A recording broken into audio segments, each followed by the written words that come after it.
Fala, meu povo. Hoje a gente está subindo um vídeo que é justamente a minha reação, as perspectivas que eu tive pelo fato de ter voltado do Brasil. A gente sabe tudo que está acontecendo agora lá no Rio Grande do Sul, no estado de onde eu sou. Eu voltei do Brasil justamente antes dessas enchentes no Rio Grande do Sul estarem acontecendo. Só queria fazer esse adendo para falar para vocês que quem estiver em condições de ajudar os nossos irmãos lá do Rio Grande do Sul, por favor, o faça, que a gente sabe que está numa situação bem complicada. Felizmente a minha família não foi atingida, mas eu já fiz a minha doação. Tenho amigos na região da capital, da região metropolitana, que foram afetados. Espero que o nosso jeitinho brasileiro, o nosso Brazilian Way de se ajudar e de continuar colaborando um com o outro, possa continuar sendo favorável aos nossos irmãos gaúchos.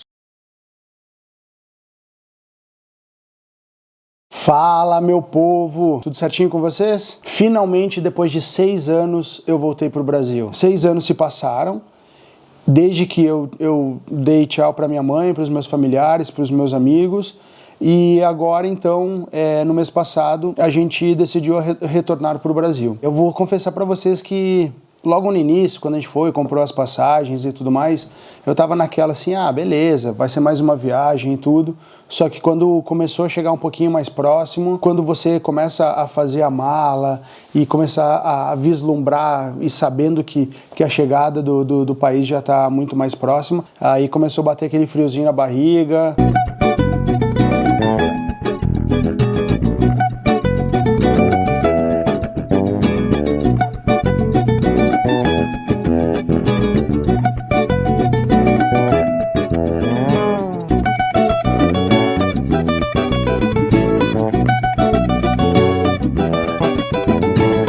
Quando eu retornei para o Brasil lá em 2008, eu estava cheio de sonhos, cheio de planos, cheio de vontade de fazer as coisas acontecer e naquele momento voltar para o Brasil era a coisa mais certa na minha cabeça. Tanto é que eu fiquei por 9 anos antes de retornar. E toda aquela bagagem, aquilo que eu aprendi quando eu fui para a Irlanda, eu pude implementar no Brasil. Então, os aprendizados que eu obtive na Irlanda, felizmente me proporcionaram a conseguir andar a passos largos no Brasil. Eu comecei a trabalhar com cinema na Irlanda. Um aluno meu do jiu-jitsu me abriu uma porta, me levando para que eu fizesse uma coreografia de luta. E depois disso, então, eu comecei a ter mais oportunidades e foi onde que começou a minha carreira no cinema. Quando eu retorno para o Brasil, depois de não conseguir me readaptar e morar em Carlos Barbosa, a gente decide mudar para Paulínia, onde que até então era o principal polo cinematográfico do Brasil naquele momento. E aí, felizmente, eu consigo, em função das oportunidades que eu tinha tido na Irlanda, conseguir trabalhar e buscar um pouquinho do meu espaço também na área cinematográfica no Brasil. As experiências que eu obtive na Irlanda, naquele primeiro momento, me fizeram ser uma pessoa melhor e um profissional melhor. E a gente, com o passar do tempo, a gente vai amadurecendo e você, quando tem a oportunidade de morar fora quando você, mesmo quem muda de cidades ou estados, eventualmente você tem a condição de comparar um lugar com o outro. Então, no nosso caso em específico, foi muito disso. A minha esposa e eu, nós tínhamos uma vida bem confortável no Brasil, a gente não pode negar, mas ainda assim sempre ficava na nossa lembrança como era morar fora, como as coisas não eram tão sofridas, como as coisas não eram tão difíceis para conseguir. Então, em 2018, a gente decidiu voltar, então, para a Irlanda. A dinâmica do vídeo hoje vai ser mais ou menos elencar 5 coisas que me chamaram a atenção positivamente no retorno para o Brasil e 5 coisas que eu não gostei tanto assim em ter retornado. A primeira coisa que, sem dúvida nenhuma, deve ser mencionada é a família. Então, depois de você ter passado 6 anos sem ver fisicamente sua mãe, seus irmãos, seus sobrinhos, pessoas que são queridas, por mais que hoje a tecnologia ela ajude, e ajude realmente muito, porque para vocês terem ideia, a primeira vez que eu fui para a Irlanda, nós não tínhamos ainda smartphones. Então, a gente já podia fazer ligação por via Skype, já tinha, obviamente, câmeras, aquelas webcams que você poderia conectar nos computadores, mas pelo menos no caso da minha mãe, ela não tinha internet naquele momento em casa. E durante esses 2 anos, era a ligação do celular para o telefone da minha mãe. Então, Quando a gente retorna agora nesse segundo momento já com o smartphone, com você podendo fazer uma ligação, vendo a pessoa e tudo, sem dúvida nenhuma melhora muito, e a tecnologia vem nos ajudando demais nisso, mas por mais que seja muito bacana você poder olhar para a pessoa e tudo, nunca é a mesma coisa, nunca é a mesma sensação de você chegar e abraçar a pessoa que você ama, seu pai, sua mãe, seus irmãos, seus sobrinhos, seus tios, então acaba sendo muito bacana também. Então, poder estar com a minha família, com os meus amigos, com as pessoas que realmente são queridos, ao vivo, sem dúvida nenhuma, não tem preço. O segundo ponto que eu gostaria de elencar também é de você poder voltar fisicamente para o lugar onde você cresceu, e por mais que com o passar dos anos a lembrança ela ainda te acompanhe e tudo, quando você retorna e começa a vivenciar novamente tudo aquilo que você já passou, quando você anda por uma rua e você lembra, putz, aqui eu jogava bola com os meus amigos, aqui a gente jogava bolinha de gude, e ainda mais no caso quando você vai e visita os seus amigos de infância, e felizmente a vida me proporcionou vários amigos, pessoas que realmente me querem muito bem e que fizeram o máximo possível para estarem comigo. Eles iam me buscar em casa, iam me ver, a todo momento queriam ficar comigo, e você via que era uma coisa de coração. Então isso realmente me emocionou muito, e é engraçado porque quando você vai embora de um lugar, às vezes parece que você não faz mais parte daquilo, e felizmente, pelo menos no meu caso, espero que para a grande maioria das pessoas que mora fora também, que tem essa condição, essa perspectiva de que quando você retorna para lá, você tem essa sensação de pertencimento. Olhar para alguns lugares e ter um sorriso no rosto, sem dúvida nenhuma, é maravilhoso. Uma das grandes vantagens e uma das melhores coisas que o Brasil pode nos oferecer é a comida. A nossa culinária, meu amigo, pode falar o que você quiser, você pode ir para qualquer país do mundo, seja, sei lá, Japão, Itália, Espanha, todos os países que são famosos por ter uma alta gastronomia e uma qualidade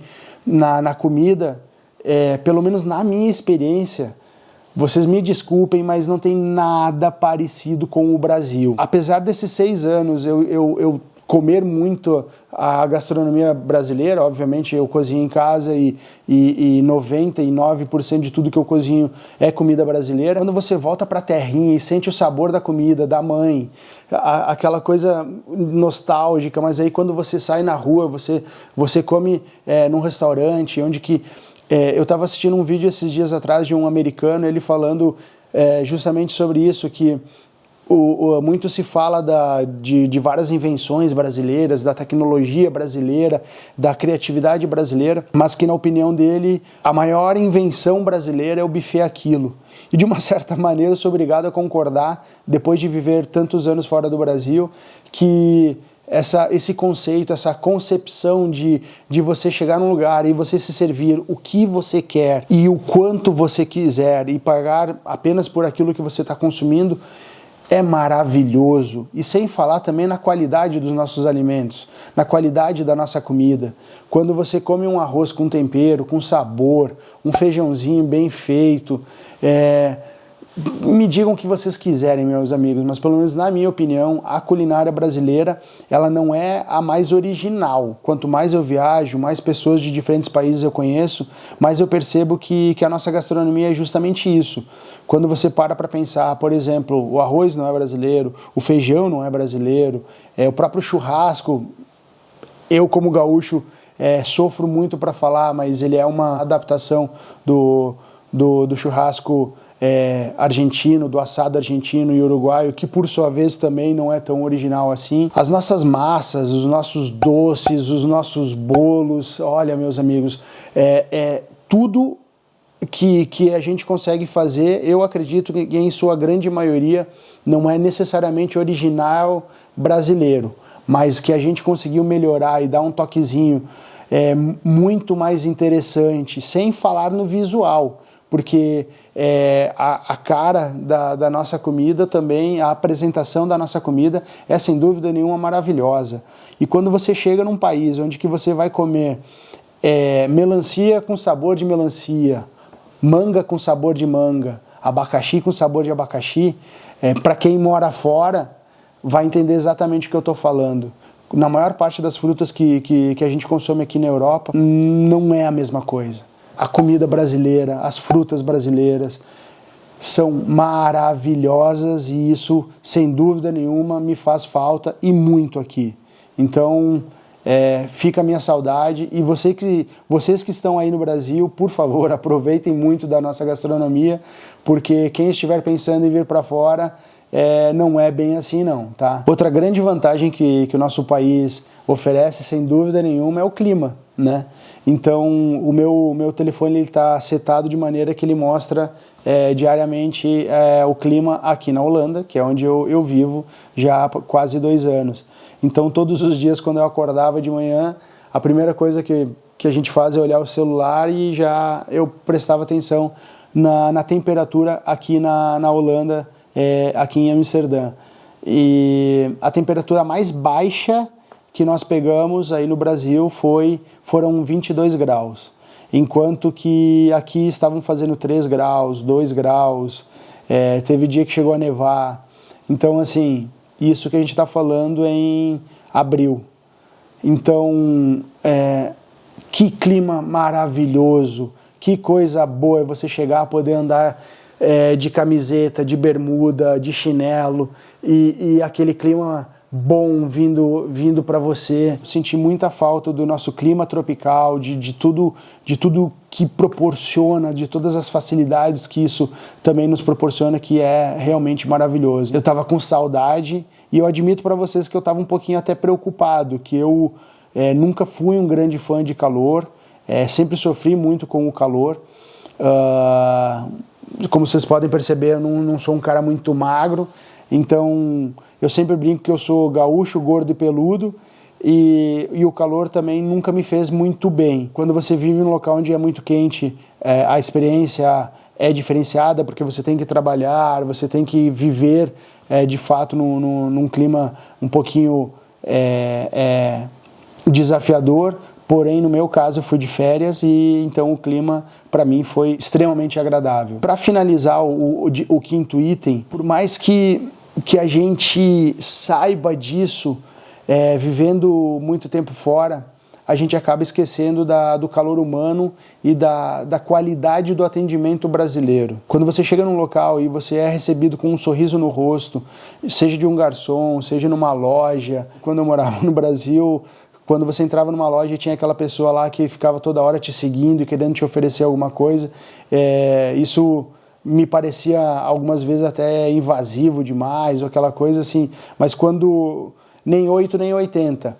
Porém, quando você não tem nada disso por aqui também, às vezes você acaba até se sentindo um pouquinho meio que jogado de escanteio. As experiências que eu tive andando, por exemplo, chegando nos restaurantes e o garçom me recebendo com um sorriso no rosto, me dando um atendimento diferenciado, me trazendo um cardápio rapidamente, com a comida saindo rapidamente também, fazendo aquelas brincadeiras típicas que a gente sabe que já são meio surradas. E para todo mundo que eventualmente possa discordar, principalmente que você está aí no Brasil, vem para cá, fica um tempinho aqui, vai para alguns lugares como Irlanda, aqui na própria Holanda também, ou Suécia, na Inglaterra, e tenta engasgar um pouquinho no idioma e para ver como as pessoas vão te atender. Obviamente que terão pessoas, inclusive nativas e locais, que irão te atender maravilhosamente bem, porém,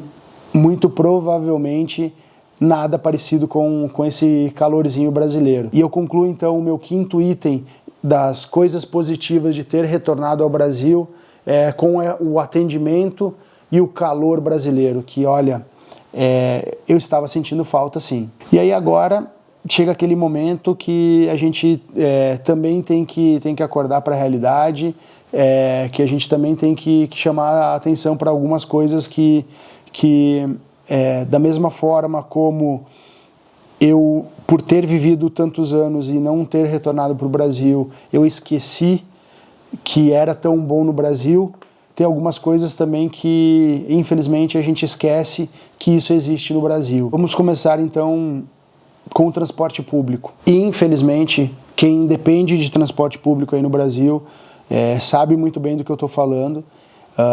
Quando você tem a necessidade de pegar um ônibus e esse ônibus ou está fazendo barulho, está esfumaçando, o ar-condicionado está quebrado, a porta que não abre, ou ele passa de tempos em tempos e aí quando chega ele está superlotado, esse tipo de coisa acaba sendo bem complicada.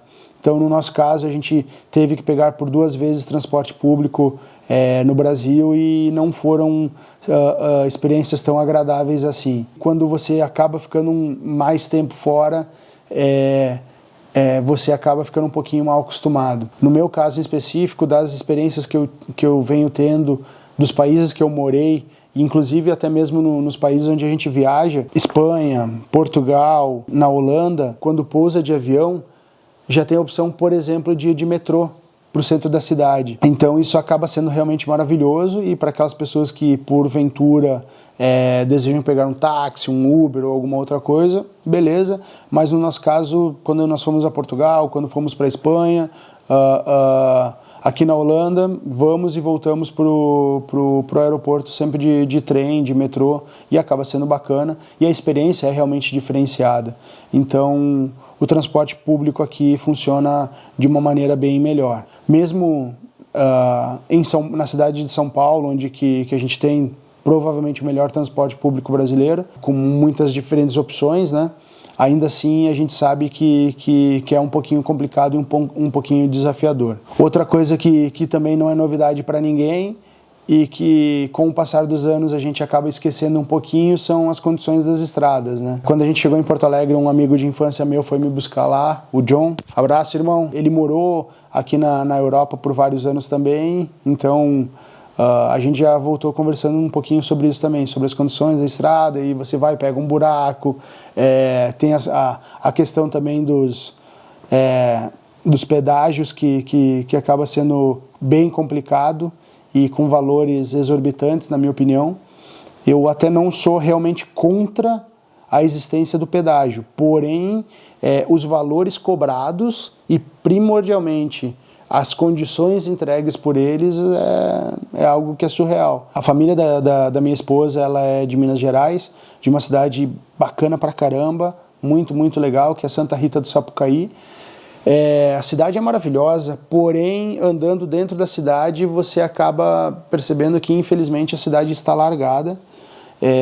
Muitos buracos, o mato crescendo nas calçadas, quando tem calçada. É aquele tipo de realidade que felizmente a gente não encontra aqui e que o brasileiro é forçado a passar todos os dias. E que aqui na Europa a gente já não está mais tão acostumado a ver buracos nas ruas, nas calçadas.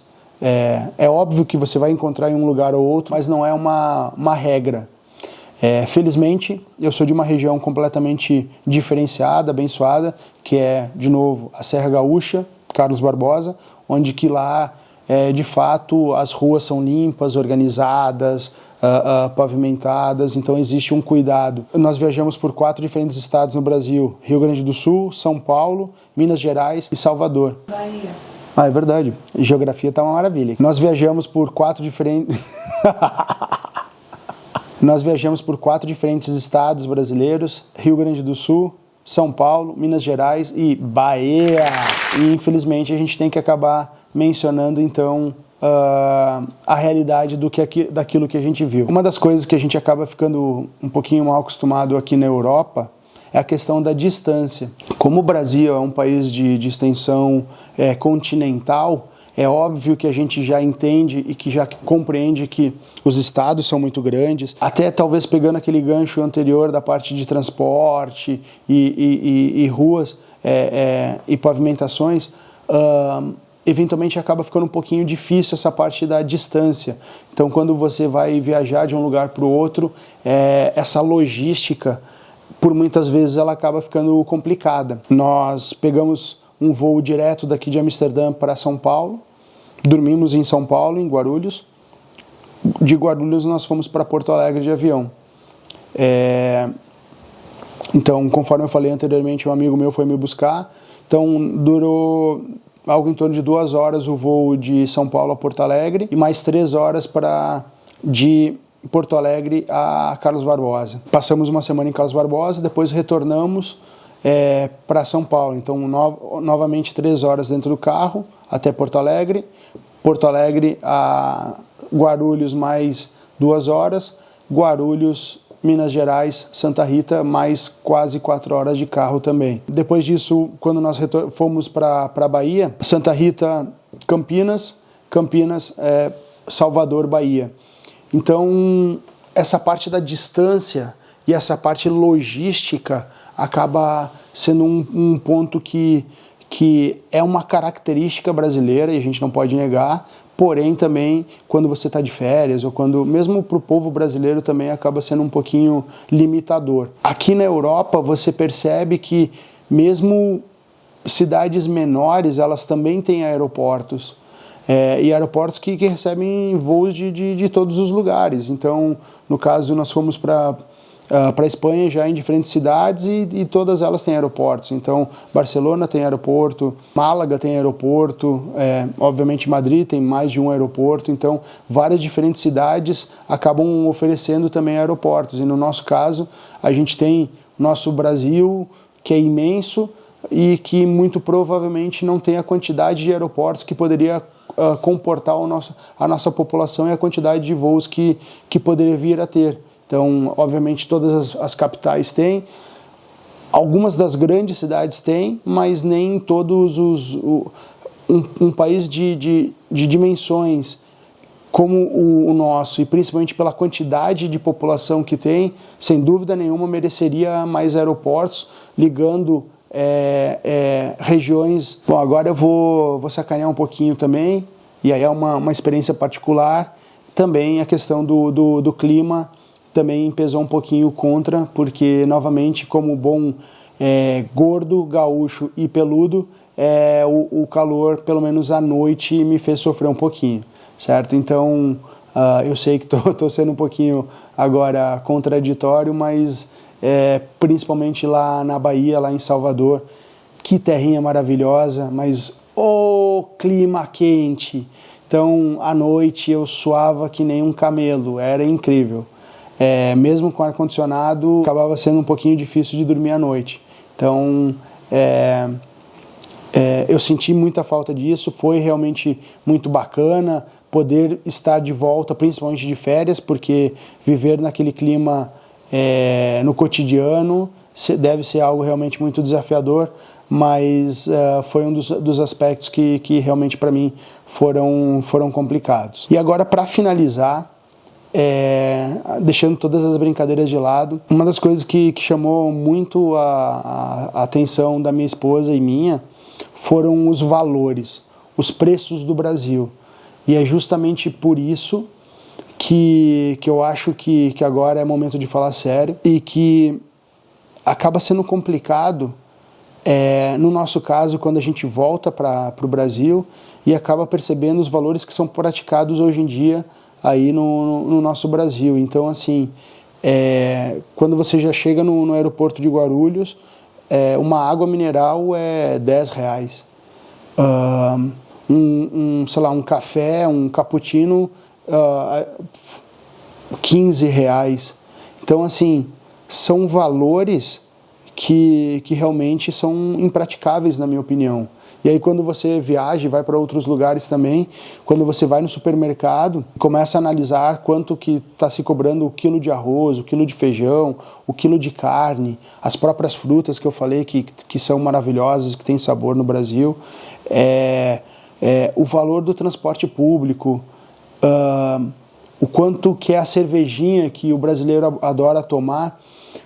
Tudo isso, para nós que estávamos indo da Europa, que ganhamos em euro, felizmente, acabava sendo interessante. Mas muitas das vezes, quando nós parávamos para fazer a conversão, acreditem se quiser, muitas vezes a comida ou a conta ela era mais cara no Brasil do que aqui na Europa. Se você vai no supermercado e comprar 1 quilo de arroz, 1 quilo de carne, aí no Brasil as compras básicas elas são mais caras de verdade do que aqui na Europa.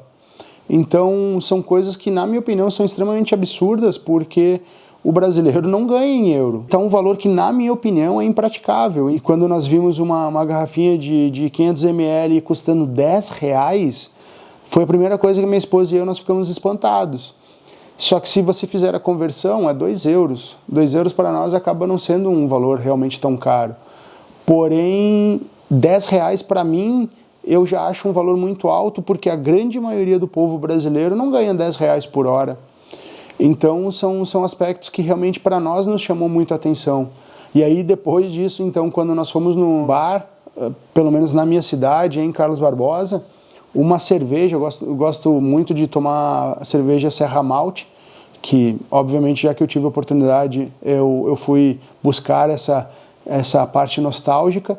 E lá em Carlos Barbosa, no bar, tudo bem que era um dos principais bares da cidade, o valor da Serra Malte custava R$20. Aí tinham outras cervejas de boa qualidade, Heineken, e aí vai. E custando mais do que este valor também. Quando você olha para o bar, tinham várias outras pessoas lá consumindo e bebendo aquilo também. E a primeira coisa que me vem à cabeça é justamente isso. Como que as pessoas conseguem pagar? Porque eu morei naquela cidade por muito tempo, tenho amigos que vivem até hoje em Carlos Barbosa e que eu sei que eles não ganham R$20 por hora, por exemplo. Alguma coisa está acontecendo com o nosso Brasil que na minha opinião, essa minha opinião particular, não quero entrar em polêmica de política e nada disso, mas alguma coisa no nosso país está acontecendo que está acontecendo algum tipo de distopia entre a realidade e o mundo da fantasia, onde que os produtos estão custando muito caro e que a população, o povo brasileiro se vê obrigado a pagar porque não tem outra alternativa. Quando você para justamente esse o grande diferencial do que a Europa te oferece. A Europa, na minha opinião, não é necessariamente o melhor lugar do mundo, mas a diferença entre hora de trabalho e o bem de consumo, a condição de compra, acaba sendo muito diferente do que aquilo que é no Brasil hoje. Então, quando você tem um trabalhador normal que trabalha numa empresa que não é necessariamente um gerente ou que não tem um cargo com formação superior, essas pessoas realmente são as que mais sofrem. E mesmo quando você tem um profissional que é capacitado, e se ele é capacitado é justamente porque investiu na própria carreira, que provavelmente cursou uma faculdade durante vários anos, então se dedicou para que tivesse uma formação acadêmica, ou que fez um curso técnico, ou até mesmo pela própria experiência de trabalho, e que por conta disso acaba sendo um pouquinho mais bem remunerado, mesmo para essas pessoas acaba sendo difícil também. E aí quando você compara isso aqui, pelo menos na realidade que a gente vive atualmente, acaba sendo completamente distópico, porque com 1 hora do meu trabalho eu consigo ir no supermercado e comprar tranquilamente pelo menos itens para fazer uma janta para 2 pessoas. Então, isso, na minha opinião, acaba sendo bem complexo, bem complicado quando a gente volta para o nosso país e acaba percebendo que a grande população que de repente desempenha o mesmo trabalho que eu desempenho aqui, que não tem condições de se proporcionar o mínimo de condições de vida. Então, sem dúvida nenhuma, este é o principal fator que ainda me revolta no Brasil e que, pelo menos hoje, não me faz ter vontade de voltar para o Brasil. Porque trabalhar, a gente vai ter que trabalhar em qualquer lugar. Porém, a gente quer poder ter o mínimo de condições de poder se proporcionar condições básicas de vida. E é justamente por isso que eu criei o Brazilian Way, para que a gente possa justamente, de alguma maneira, compartilhar um pouquinho da nossa experiência para você que está aí no Brasil, que queira vir aqui para a Europa, que queira ir para a América do Norte, que queira ir para a Austrália, para a Ásia, para qualquer lugar. Então, a gente sabe que muitos brasileiros têm essa vontade e, da mesma forma, a intenção é justamente poder trazer um pouquinho da nossa experiência e mostrar que nem sempre é fácil, como não é, porque eu acabei de elencar alguns dos pontos positivos que o Brasil tem. Quando a gente coloca na balança justamente muitas dessas condições de vida que a gente encontra aqui acabam, infelizmente, não nos fazendo ter vontade de retornar ao nosso país, que é maravilhoso, que tem muitas coisas boas a oferecer. Pessoal, espero que vocês tenham gostado do vídeo. Se por acaso eu esqueci algumas das coisas positivas ou negativas, por favor, coloca aqui nos comentários, isso ajuda pra caramba. Deixa o like aí, por favor. Até o próximo encontro, um forte abraço e vamos lá.